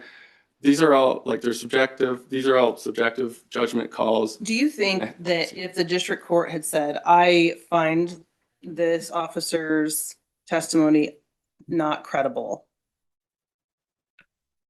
I think it's a very different case because that's then a factual conclusion. We have to deal with substantial competent evidence, whether or not it's supported the factual finding, but this So- is just a legal conclusion. I, in fact, would say that the district court found the officer's testimony credible because in the fact section noted the officer found that it was a less than 2 seconds difference. Well, he noted in the decision that the officer believed. That- It seemed like the district court went out of its way to not make a factual finding as to the credibility of the officer and just make a legal conclusion. I Do you agree with that? no, I don't disagree, actually. Okay. That's true. I probably should have been more clear in my statement that if there was any factual finding, I believe that the finding leaned towards that he believed that the officer's testimony, he didn't disbelieve it, but he stated that yes, that the officer believed it to be true. The district court, I would say, it focused exclusively on the legal matter of whether using the 2-second test could constitute reasonable suspicion. And he never made any factual finding on whether the facts at hand would satisfy reasonable I suspicion. see. So you're saying that the district court's conclusion that only you applying the 2-second rule was insufficient reasonable suspicion is just wrong. I'm saying it was legally erroneous. It's incorrect legal analysis. I know the judge didn't specifically say in his opinion that he found the officer not to be credible. But to me, this whole discussion of him questioning the officer about, you sure you were just 30 feet away? Oh, no, I was 100 feet away. Okay, and you're counting those hashtags and those are 16 feet long and 16 feet in. But I mean, if you do the math that he's telling the officer to do, there's no way what the officer said is true. I mean, he doesn't say that, but that is certainly what he's implying here in his speed distance or his distance calculations. I think as you honors well know, it's good to ask probing questions. Right. Make sure you have all the facts. Maybe he's certainly questioning him. He wanted to make sure the details, whether he believed him or not, it's not in his order. All right, yeah, I understand. If there are no further questions, I'll sit down and I'll see you guys in a few minutes. Thank you. Mr. Biggs.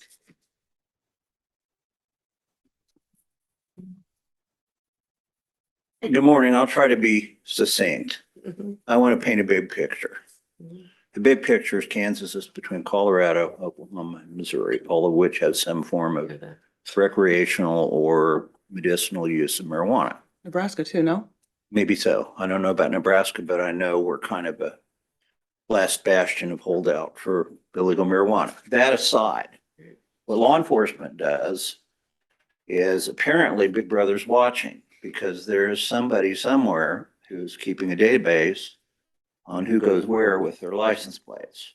Now, I don't have a problem if they're looking for somebody who committed a crime using a database. The far field of this, Mr. Briggs. We're just talking about The stop. second rule, the stop. I guess. I don't think there's much dispute that there's lots of stopping going on between people coming in Kansas from places that have marijuana, and that there are lots and lots of protectional stops out there, and there's no dispute this was a protectional stop. But we know under Wren that protectional stops are okay. We just have to determine whether this 2-second rule provided reasonable suspicion that it was an unsafe lane change. And So what's your best argument that it's not? my best argument that it's not, thank you. Number one. I just want to cut to the chase. All right. Well, I guess what I'm saying is this is a very important case because there's a lot of discretion that officers have. And if they have something they can stop basically anybody for, it allows them to stop anybody. And that's why it's important. That's where I was leading with. Well, now to your point that the 2-second rule would allow stopping of anybody. I mean, isn't the 2-second rule actually to the benefit of drivers because it provides an objective basis to assess whether or not there's an unsafe lane change. Whereas right now in the statute, it's just safe. It's just safety. So that strikes me as a whole lot more subjective, a whole lot more squishy than looking at an officer's video and saying, okay, is there a 2-second gap there shown on the video or not? And I realize the video in this case, it Well, may here- be difficult to see, but I made the mistake, I guess, of taking I-70. It was my only choice to get here. And bottom line is that 2 seconds, and I don't like math, number one, but 2 seconds, as I computed it, if you're going 75 miles an hour and who goes the speed limit, is 0.7333 repeating decibel yards, which is 3/4 the length of a football field. And how many people are going to be 3/4 the length of a football field in front of somebody before they pull over when they're passing? Number one, they can stop anybody. Well, yeah, I mean, you could be called for lingering in the left lane, I suppose, if you. Well, but By the way. But the point is that there's a difference between being behind somebody for 2 seconds, and I guess the idea is if they hit the brakes, you got time to respond, versus you're passing them. Theoretically, you're going faster than they are.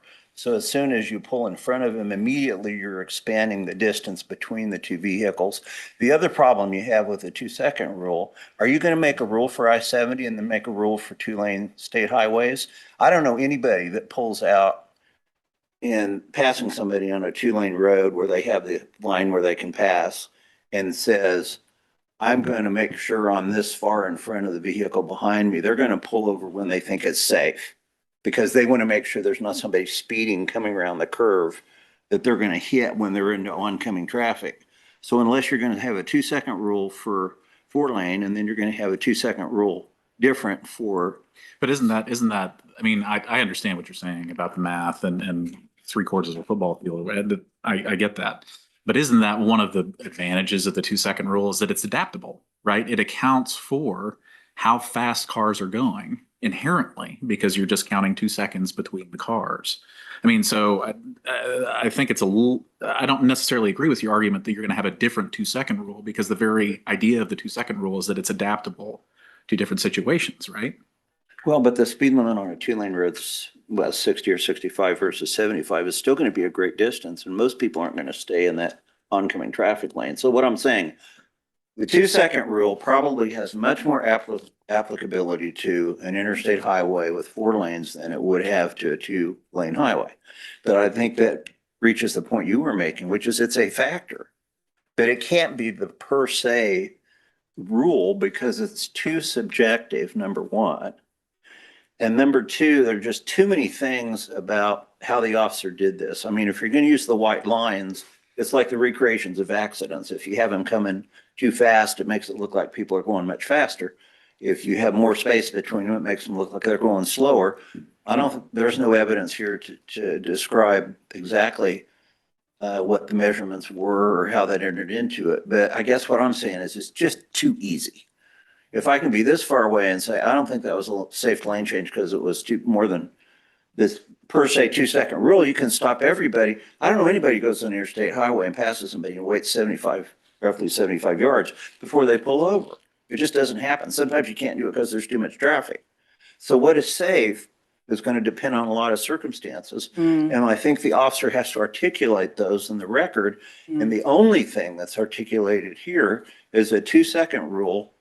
It's suspect how he did it. But the big picture is, and the reason I mention it is how important this case is, because if in fact the 2-second rule becomes accepted per se, my opinion would be almost anybody could be stopped on our current highway system at any time because they've violated the rule. And so what's that open the door for? It opens the door for all of the other things that might be in the background. What about, well, Mr. Ott says that I'm wrong, that this wouldn't create a per se rule that 2 seconds, not waiting 2 seconds before you pass means there's reasonable suspicion that you have passed unsafely. So, because I asked him if we, reverse this, are we creating a per se rule that not waiting 2 seconds, and I suppose I don't know if it's 2 seconds from when you're in the front, is it 2 seconds from when you get over, whatever, not waiting the 2 seconds is per se a violation of this unsafe passing. Well, I think it does because Okay. attorneys look at the ruling of the court. If the only evidence that's presented at the hearing to show that this was unsafe, not considering other traffic, considering other measuring tools, how far away he was, if they decide that at this distance you can determine the 2-second rule and make a judgment based on your best judgment as an officer, if that's okay, they're going to look at that and go, well, that was the only fact that was there. The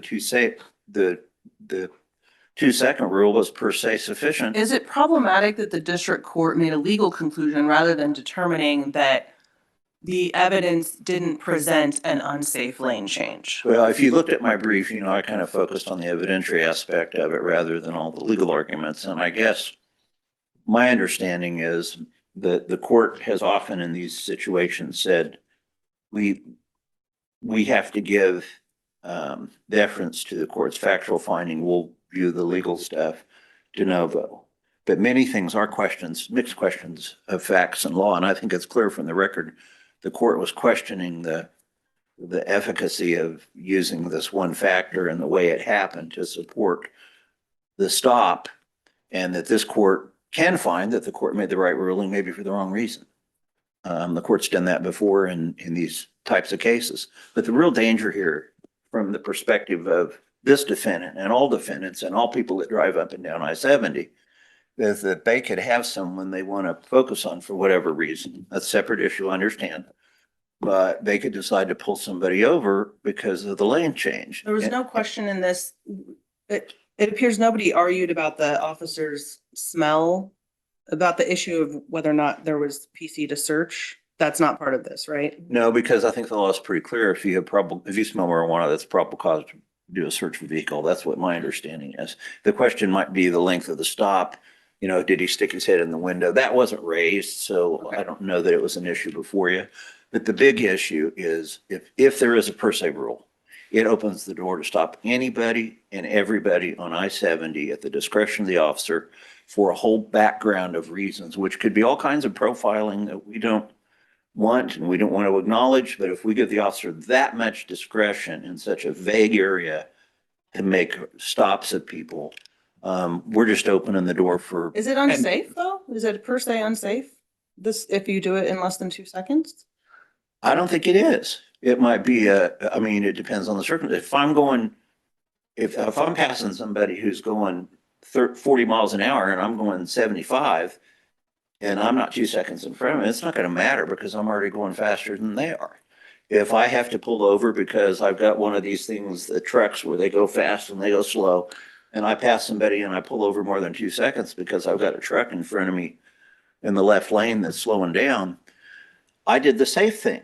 So I think you have to consider all other factors and it can't be a per se rule. So is there ever a circumstance, and I understand your point about per se 2 second rule.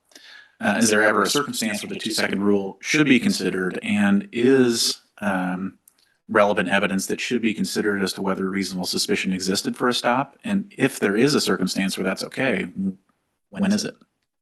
When is it? Yeah.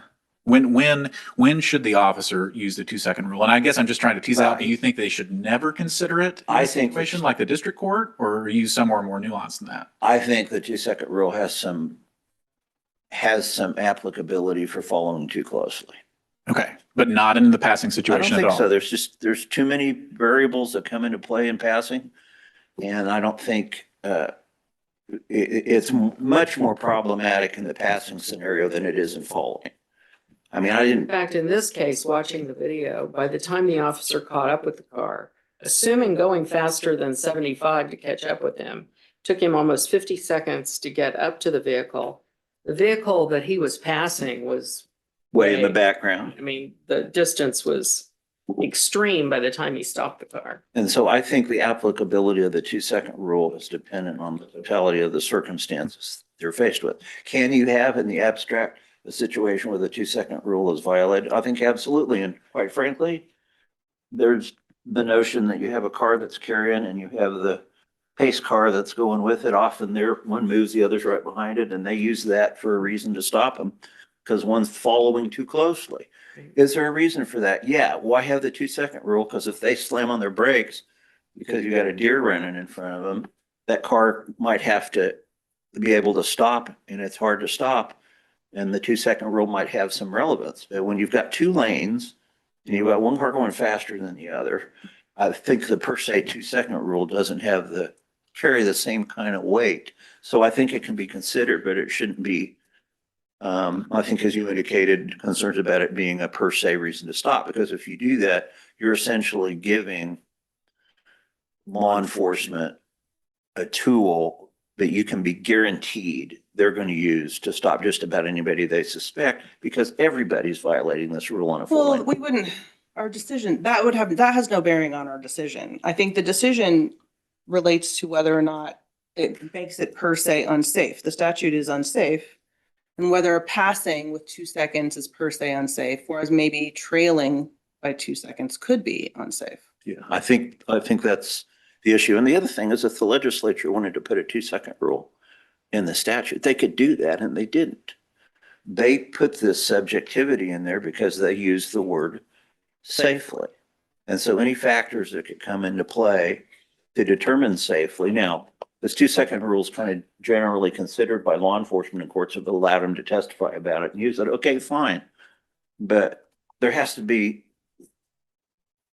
a consideration of the statutory language, which doesn't include the 2 second rule and allows for consideration of lots of factors. And all you really have in this case is that 2 second rule.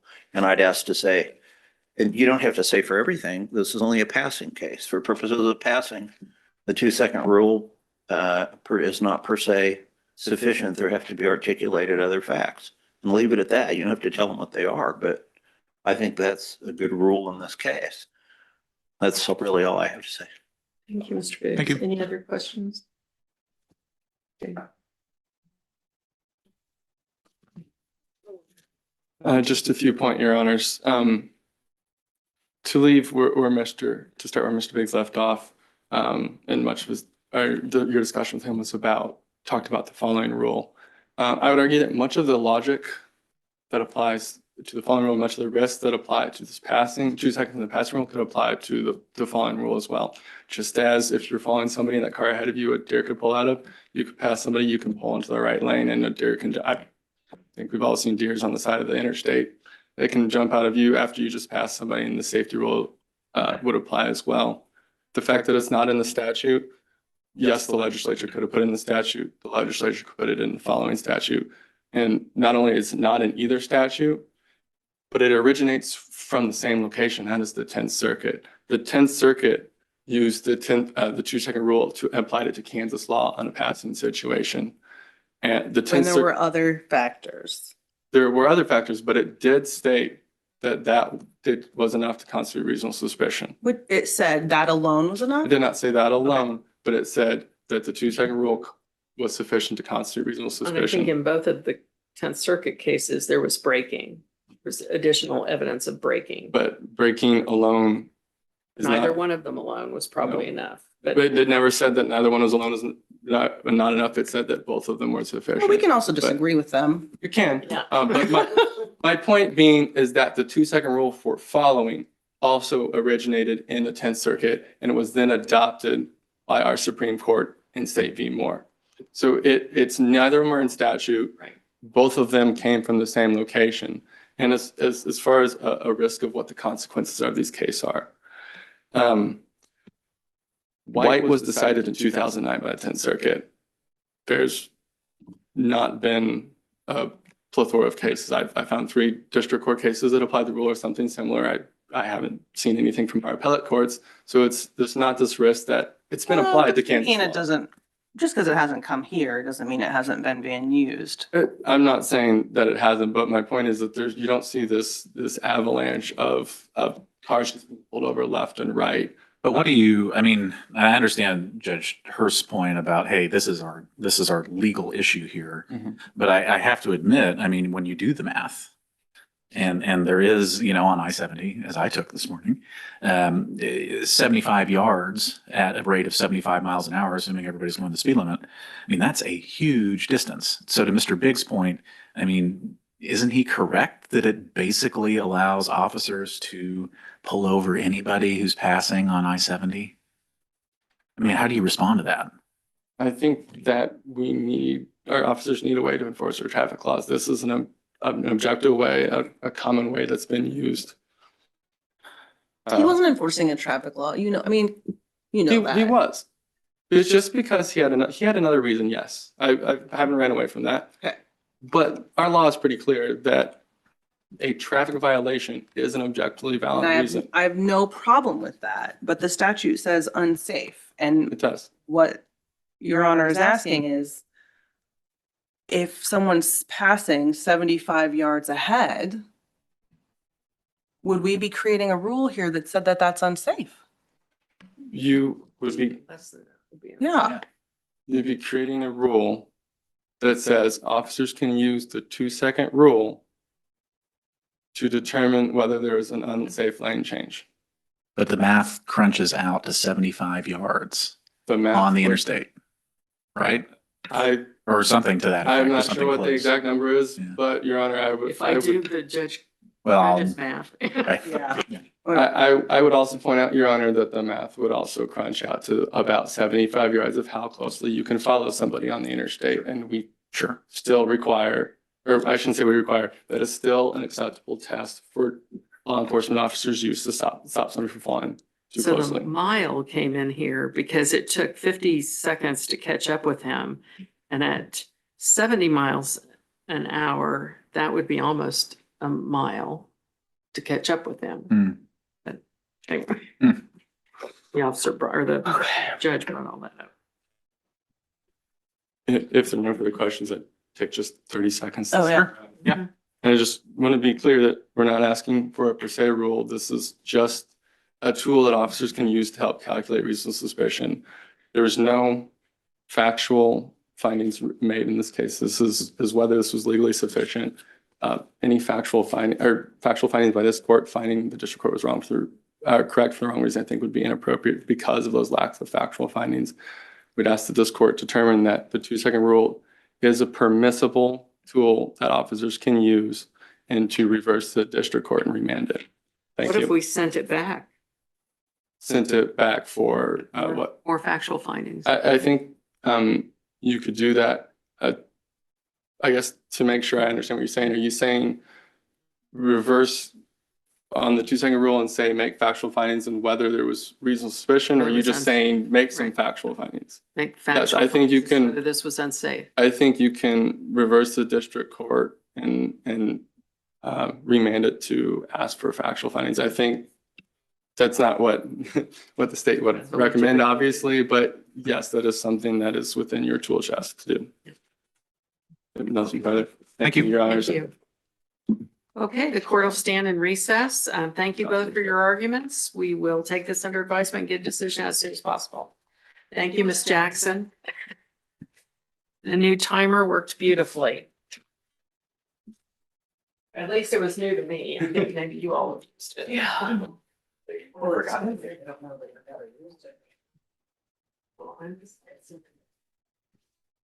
I'm glad they got the drill. Oh, that doesn't look.